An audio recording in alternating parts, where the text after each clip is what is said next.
હવે તું નહીં છટકી શકે. શું માંડી છે બધું? આમ અચાનક ગાયબ થઈને કોમલને અને અમને બધાને ટોર્ચર કરી રહ્યો છે. મારે તમારી સાથે કોઈ વાત નથી કરવી. વાત તો કરવી જ પડશે, અને એ પણ અત્યારે જ. કોમલને તારા પ્રેમમાં ફસાવીને એની સાથે જબરજસ્તી મેરેજ કરવા પાછળ તારો મોટિવ અમારો બિઝનેસ, બંગલો, ગાડી આ બધું પચાવી પડવાનું છે ને? જા, આ બધું અમે તને સામેથી આપીએ છીએ. વોટ? હા, જે મેળવવા માટે તે આ બધું પ્લાનિંગ અને પ્લોટિંગ કર્યું છે ને, એ બધું અમે તને સામેથી આપી દેવા તૈયાર છીએ. બસ તું કોમલને આ મેરેજમાંથી ફ્રી કરી.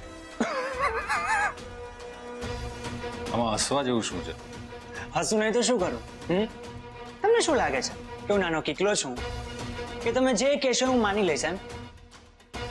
તમે લોકો કોમલને બચાવવા માટે તમારું બધું જ મને આપી દો એ હું માની જ નહીં શકું ને? માનવું તો પડશે. તમારા મમ્મી પપ્પા પોતાનો ઈગો છોડીને મને આ બધું આપી શકશે? મિહિર, તું એક વાર મારી જગ્યાએ તારી જાતને, કોમલની જગ્યાએ તારી બહેનને અને મારા પેરેન્ટ્સની જગ્યાએ તારા મા બાપને મૂકીને જો.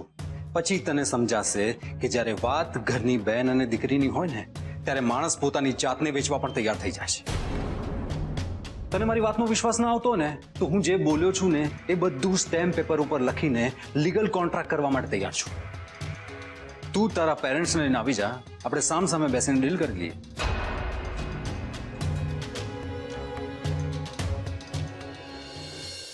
માં તને શું લાગે છે, મીર આવશે એના પેરેન્ટ્સને લઈને આપણને મળવા?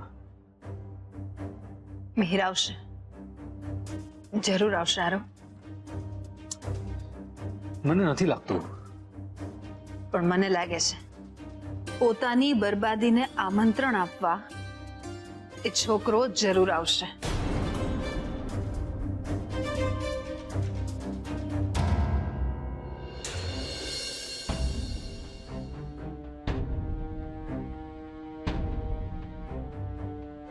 અરે તું આટલી હાફી કેમ રહી છે? શું થયું? મેં મિહિરને રેસ્ટોરન્ટમાં મળવા બોલાવ્યો હતો અને ત્યાં અરે આટલું બધું સસ્પેન્સ શેનું ક્રિએટ કરે છે? શું હતું ત્યાં? આરવ હતો. What? યસ. અરે પણ એ ત્યાં શું કરતો હતો અને એ ત્યાં કઈ રીતે આવી ગયો? I don't know. પણ હું શું કહું છું, આણે મને ત્યાં જોઈ તો નહીં હોય ને? હું એક કામ કરું, હું ત્યાં જઈને આરવને જ પૂછું કે તે માધુરીને મિહિર સાથે વાત કરતા જોઈ તો નથી ને? આવું શું બોલો છો? અરે તો બીજું શું બોલું? હા, એક કામ તું સરખી રીતે નથી કરી શકતી. શું જરૂર હતી મિહિરને આમ પબ્લિક પ્લેસમાં મળવાની?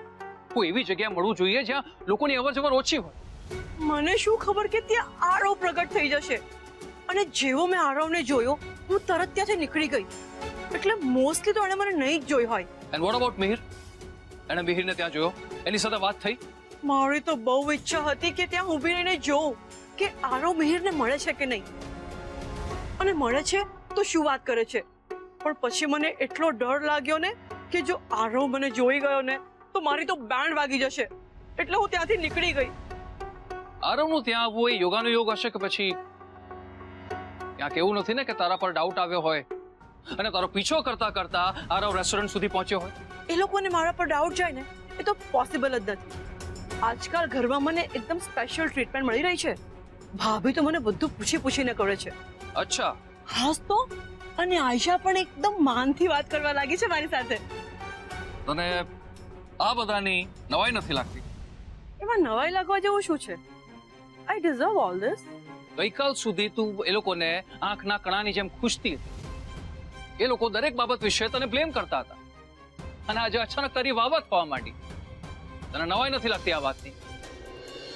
શું કારણ હોઈ શકે એ લોકોના આવા બદલાયેલા વર્તન વિશે? ઓ યસ, આ તો મેં વિચાર્યું જ નહીં. હું તો ફૂલાઈ ગઈ હતી કે મારું માન વધી ગયું. પણ હવે મને લાગે છે કે કંઈક તો ગડબડ છે. મારું તો મગજ બેર મારી ગયું છે. હવે આપણે શું કરીશું? શું થશે હવે? પણ જો આરવે મિહિરને જોયો હશે, એણે મિહિરની સાથે વાત કરી હશે, તો આઈ એમ શ્યોર કે એણે મિહિરને પોતાની ઓફર આપી હશે. અને આ ઓફરની લાલચમાં આવીને મિહિર આરવ જેમ કહેશે એમ જ કરશે.